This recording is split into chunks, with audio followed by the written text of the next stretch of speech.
Thank you for taking the time to share your story. I know your story, so because we're already friends, but I think it's quite interesting for other people to see how different stories can be and how different people can handle their challenges and their stories and how they can create a positive mindset and move forward even if they have any obstacles or any failures in their life, in their road. And thank you for joining me today. And it would be great if you can share your story. First of all, thank you for having me. I'm super excited to be here and to share my story. So a little bit about myself. I started my own business 3 years ago with my boyfriend. And right now we're actually in the middle of selling it. And the number one reason why we've decided to sell it is because we put our mindset first.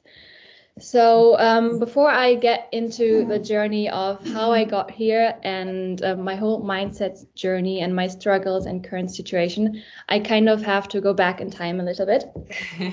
I was always a super shy, quiet, unconfident, and self-doubting person. So I would always talk negatively about myself, tell myself, you can't do this because you're too weak, you're not clever enough, or whatever.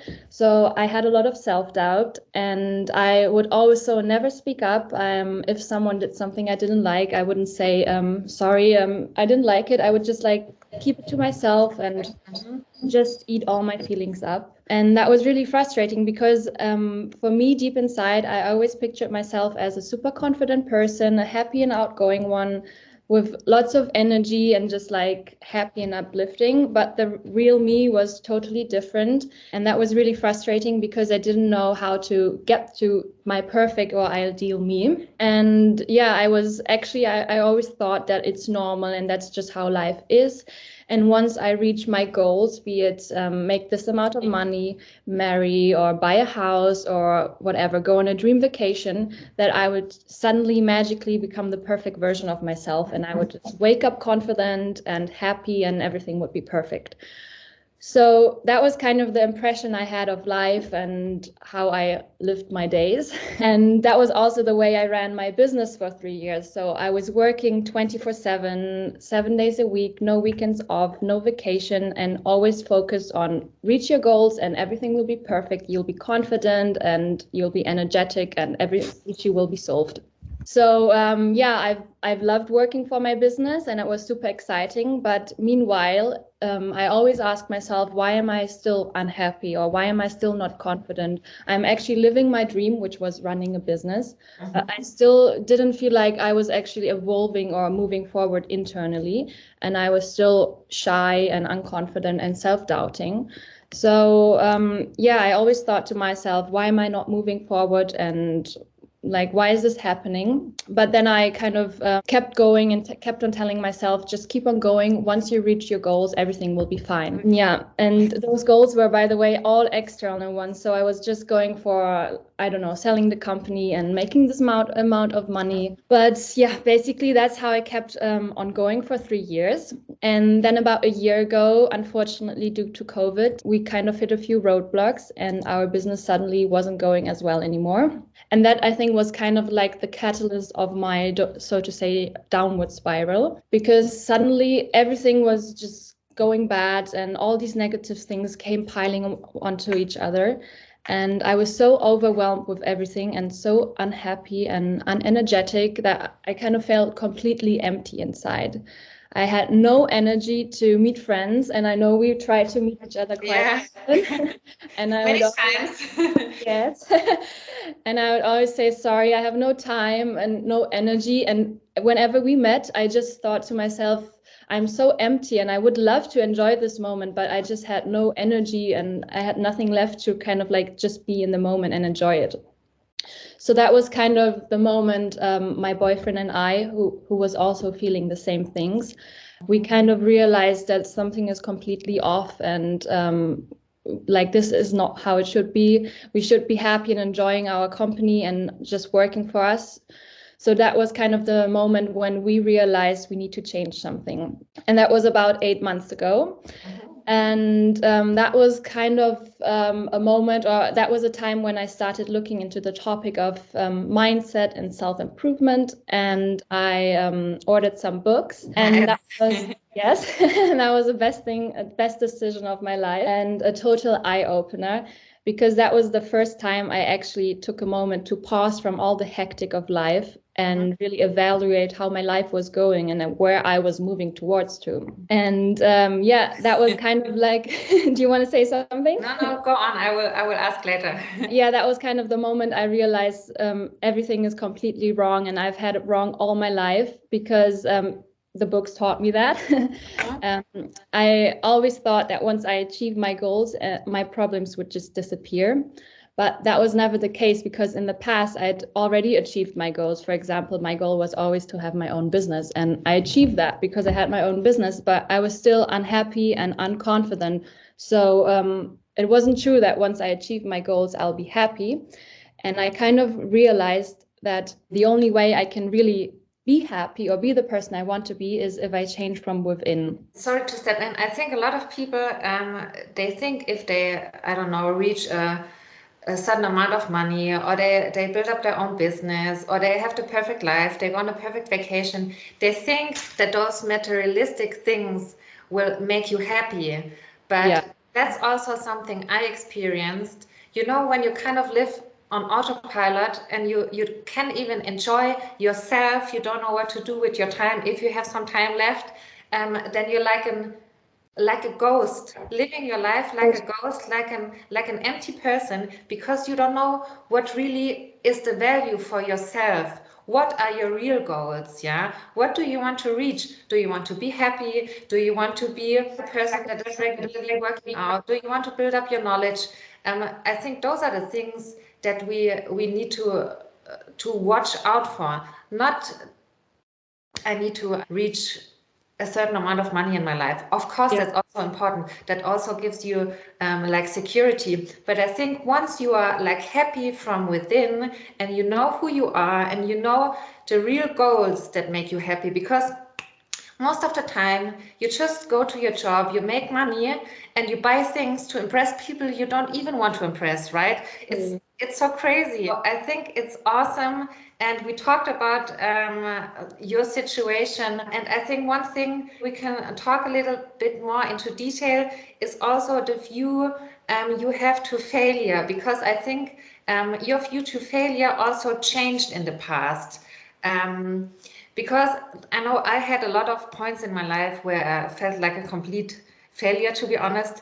And you know, it's hard to get out of this feeling. You kind of feel stuck and you don't know how to move forward. But then suddenly there's a click and you think, okay, now I failed, right? But what can I do? I can see what were the things I did wrong? What were the things I can learn from? So every failure becomes like an opportunity, a new chance to grow, right? And I think that's also one thing you discovered, because it's quite hard actually to come to the decision to sell your company, right? Super difficult, super difficult. Yeah, for me, I always thought failure was the worst. And that was, I think, a reason why we kept on going for so long. And we kind of fooled ourselves into thinking that this is just how it's supposed to be. And we have to work harder and harder to reach our goals. And we can't fail because, for one, we quit our jobs for it. And we had so much responsibilities, and our families, we kind of persuaded our parents that we're going to be self-employed now. And we took a lot of risk with it. So at first we really didn't want to fail, so that was no option for us, and the reason why we kept going for so long.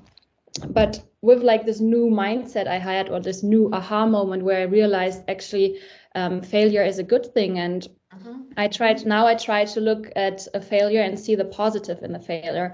So I tried doing that with my situation and with the business, and I realized that it's actually the best thing that ever happened to us, because thanks to that, I now know I need to work on myself. So yeah, I'm super, super thankful for it. And I think without being like at the bottom, at the worst time of my life, I would still be just going for outside goals and fooling myself. And probably 30 years from now, I would just realize and wake up, oh, I made a big mistake. So I'm very happy that I had this failure. And yeah, in terms of what other people think, I think it's very difficult to like tune out the voices of other people and the opinions they have. But the more you focus on what you want to do and the more you believe you'll be happy with it, I think the easier it is to just kind of do your thing and just say, if the people love me and support me, they'll have my back. And if not, then they're maybe not the right people to hang out with. Yeah, I think so too. And I think one thing you really have to realize that there will always be people talking anything negative about you. In every situation, there will always be people that will talk about you in a negative way. You cannot dictate your life by other people's voices, actually, because it will drive you crazy. And it's not your focus. Your focus should be, how can I be confident? How can I be happy? How can I have a calm mind? How can I succeed all the goals I have? And I think I'm happy that you changed your view also for failure, because for me, it was the same. I think it was when I was 26. I was bullied at my job pretty hard, so for several months. And I was even on sick leave for 8 weeks. So then I had two options. Either I fight or I burn all bridges and leave the company. And the decision was also pretty tough for me at that time, because I didn't have any safety net, right? I didn't have a job, and I decided to quit. But I think that's one thing that it's also important to realize. And this also happened to you. I think sometimes if you don't have a safety net, it's even better, because you have to push yourself. You don't have anything you can rely on. You don't have excuses because you don't have a safety net. You make a decision, you act on that decision, and then you have to change, because you have to get into your new me and your new life and your new, how to say, environment. Yeah, you're forced to do it. Yeah, exactly. And I think it's nice. It's good that you change your view. And I also know you for quite some time, and you seem a lot of happier now, to be honest. And that also shows, yes, and that also shows that, you have to go your own way. Just because everyone is telling you it's the right time to be self-employed. It's so much easier if you are self-employed, because you don't have to stick to someone else's rules and so on. But that doesn't mean that it's necessarily the right thing for you in this environment. Maybe in another environment with another product or another topic, but you should let loose of what other people think and how other people try to dictate your way through life. Because one who needs to be happy with your life is you, right? Exactly. And sometimes we forget that. Yeah, that was our aha moment, kind of, when we realized we were actually just going on because we thought we can't fail, or because what will other people think. But as soon as we realized that we are actually in charge of our destiny, let's say it so, we can change it. And we're just like having vision of ourselves, and we try to do whatever we can to get closer to the perfect version of us. Yeah. That's nice. One thing that would be interesting, because you mentioned you read a lot of books, right? And we also exchange the books we read. But when you read those things, did you already develop any, I don't know, action plan for yourself? Or are you currently in the status of just reading them? So I think I probably read about 20 books on that topic by now. And I must say the first 2 or 3 books, they were super inspiring, and they kind of got the thinking process going. But taking the steps is it requires a lot of energy and effort, and actually action and more uncomfortable feelings. Yes. I think for the first few books, I was just kind of getting to know the concepts and all the idea of the mindset, and kind of thinking or connecting it with my life. And now I've started, I could be doing better, to be honest, but I'm trying to do it as on my terms. But I started doing daily affirmations, for example, and doing an action plan. So having daily goals, weekly goals, and then I have an accountability partner, which is my boyfriend. So we kind of look over each other and see if we reach our goals. But it's not easy, and it doesn't work overnight. So I sometimes catch myself, for example, we want to work out again.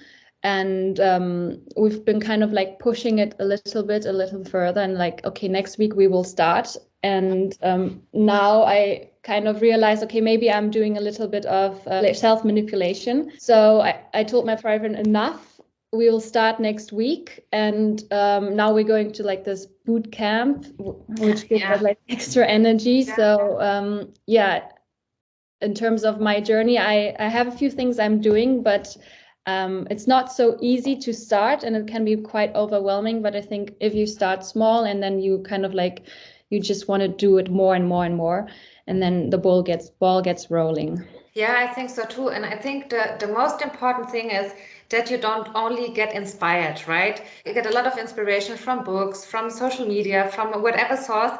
But I think the key thing is that you all already mentioned is that you have to take action, Yeah. even if it's small steps. Of course, I'm a big fan of massive action, right? But I think that's one thing you don't see, or you don't maybe see as massive as I am seeing it, because the action you took in deciding to sell your business and deciding to work on your mindset, those are huge actions, right? Even if they don't feel, maybe to you feel like huge actions. But one thing I experienced, now that you mentioned the workout part, is once you set up like a routine you can follow up, right? Not like start in the extreme, because that's always hard. If you start in the extreme and then you are pushing through, you also kind of lose a little bit the faith in yourself. So it's better to start in small steps. And if you start in small steps and you stick to your routine, it is like reprogramming yourself. You reprogram your identity in incorporating those things step by step, and you will get to one point in your life where it is super normal for you to do those things, where you feel awkward when you don't do those things. So I think it's a great development, and I'm super happy to see you like this. Also your boyfriend, right? Because it's like you freed yourself from all this shadow above you, training you down. And I think it's also a nice inspiration, because your story is quite hard, to be honest. It's quite a big step. And it can inspire everyone to see that change is possible. You just have to act on it. You have to get confident. You have to make decisions, and then start step by step. And there's so much more waiting for you. And you don't have to be the person you are today. You are always able to change who you are. You have to change like your character or something, or be someone else, but like be the best version of yourself, the version that makes you happy. Exactly. Yeah, and I think I must say your Instagram account and all your content is so motivating for me, because you're like my outside push whenever I feel a little down. I don't usually like Instagram, and I've been spending less time on it, but I actually check my Instagram every day to see your posts. Sometimes you give me like this extra kick I need. Extra kick. Yes, yeah, that's what I need. Nice. Good to hear. So I think that's basically the core story of you, and also your boyfriend, but you are telling us about the story. And I also think it's nice to have some inspiring women within the community. So I think it would be nice if we can catch up again, maybe in a few months, to see your further development, and also to show how your story changed, because I think there's always some more development. Also, I'm at a point where I would say I'm pretty confident. I've reached a lot of goals for myself, but I still keep improving, and I still have my goals for this year. I want to reach and to be better. So let's talk in a few months and see how your story is going. And thank you so much for having this interview with me. And I think it could be a great inspiration for everyone in the female community struggling with the same issues. I hope so.